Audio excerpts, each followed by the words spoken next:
नकारात्मक होण्याचा जो स्वभाव आहे, लवकरात लवकर नकारात्मक होण्याचा हा स्वभाव, हा पहिला दुरुस्त केला पाहिजे. हे पहिलं कारण. आणि दुसरं कारण, स्वतःबद्दल निरर्थक सहानुभूती आपल्या पिढीला वाटायला लागली. निरर्थक सहानुभूती. तुम्ही बघा आता सोशल मीडियाचं जग आहे. जरा कुटुंबातलं कुणी काही बोललं की ते सॅड स्टेटस ठेवायचा प्रकार वाढलाय. कधी-कधी मी अक्षरशः माझ्या मित्रांना शिव्या घालत असतो फोन करून. काय आभाळ कोसळला का तुझ्यावर? तोंड लटकून बसायला, तोंड पाडून बसायला. देवानं अमर्याद अशी बुद्धी दिली आहे, मनगटात जोर दिलाय. कधीही आपण आयुष्य आपलं चमकू शकतो, कधीही आयुष्याला नाविन्यपूर्ण झळाळी देऊ शकतो.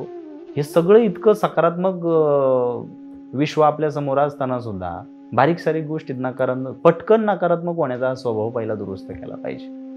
आणि मुळात ही डिप्रेशन आणि नैराश्य हे अशा काही गोष्टी नाहीच आहेत. हा केवळ एक शाब्दिक शृंगार आपण दिलेला आहे स्वतःच्या सहानुभूतीसाठी स्वतःला. काय डिप्रेशन, काय नैराश्य?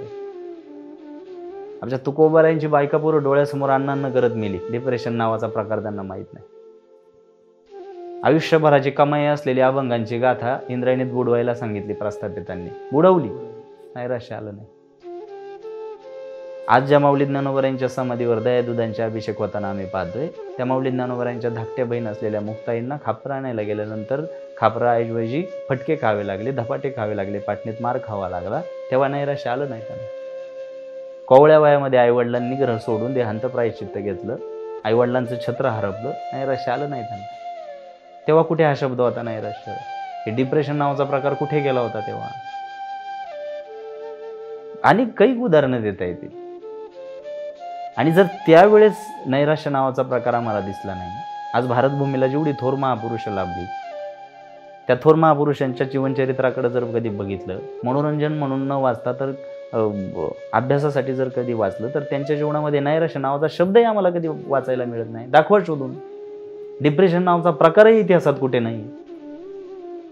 मोठ्यातल्या मोठ्या विद्वत, प्रचूर आणि तत्ववेत्यांना माझा प्रश्न आहे की पूर्वीच्या सगळ्या इतिहासामध्ये कुठेही तुम्ही नैराश्य हा शब्दही शोधून दाखवा. काही तसा काही प्रकारच आढळत नाही.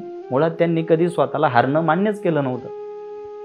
छत्रपती शिवरायांसारखा योद्धा आज भारतभूमीला लाभला. छत्रपती शिवराय आज आमचे आदर्श असायला हवे आणि आहेतच. आहेतच, त्याच्या बाबतीत काही दुमत नाही. पण छत्रपती शिवरायांच्या जीवनचरित्राकडे जर अभ्यासानं बघितलं, कुठे नैराश्य शब्द दिसतो? जेव्हा 23 किल्ले परत करण्याची वेळ आली होती, तह केला होता, 23 किल्ले परत देण्याची वेळ आली होती, तेव्हा सगळं काही संपलं असं इतरांना वाटलं होतं, छत्रपती शिवाजीराजांना सोडून. सगळं काही संपलं असं सगळ्यांना वाटलं की आता सर्व काही संपलंय, फक्त शिवाजीराजांना सोडून. नैराश्य नावाचा प्रकार त्यांच्याही जीवनात नव्हता. त्यांनाही माहिती होतं की अमर्याद अशी बुद्धी मिळाली आहे, मनगटात जोर आहे, आपण आपल्या बुद्धिचातुर्यानं जग जिंकू शकतो. कुठून आला नैराश्य शब्द? तर पुन्हा मी तुमच्या उत्तर देत असताना सुरुवातीला जो मुद्दा मी मांडला, त्याच्यावर पुन्हा मी बोट ठेवेन की स्वतःबद्दल निरर्थक जी सहानुभूती वाटते ती मोडून काढली पाहिजे.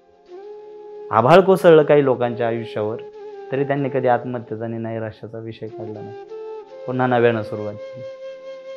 तर किरकोळ बारीक सारीक गोष्टींची कारणं देऊन वेगवेगळ्या मतप्रवाहांना आणि मतमतांतरांना, कोणाच्या निंदेला, अपमानाला पुढे करून जर कोणी स्वतःबद्दल निरर्थक सहानुभूती व्यक्त करत असेल, पटकन नकारात्मक होत असेल आणि त्याला डिप्रेशन आणि नैराश्यासारखे शब्द त्या ठिकाणी देत असेल, तर माणूस म्हणून तो माझ्या नजरेमध्ये शून्य आहे. माणूस म्हणून जगण्याचा त्याला अधिकारच. परमेश्वरानं मनुष्य निर्मिती करत असताना अमर्याद बुद्धी मनुष्याला दिलेली आहे. तुम्ही त्याच्या योजनेचा अपमान करू नका. त्याच्या कलाकृतीचा, सर्वोत्तम कलाकृतीचा तुम्ही धिक्कार करू नका. त्यानं मर्यादा तुमच्या बुद्धीला ठेवली नाही, तुम्ही का घालून देता मर्यादा? आणि म्हणून माझ्या श्रोत्यांना मी कायम एक गोष्ट सांगत असतो की नैराश्य, डिप्रेशन, मुळात हे शब्दच कुठून जन्माला आले मला कळत नाही. पूर्वीच्या थोर महापुरुषांच्या जीवनचरित्राकडे जर बघितलं तर हे शब्दही कुठं वाचायला मिळत. आणि म्हणून तुमच्या प्रश्नाचं उत्तर देत असताना दोन जी मी कारणं सांगितली, लवकर नकारात्मक होण्याचा स्वभाव आणि दुसरं कारण स्वतःबद्दल निरर्थक सहानुभूती, या दोन गोष्टी दुरुस्त केल्या, नैराश्य हा शब्द तुम्हाला ऐकू येणार नाही.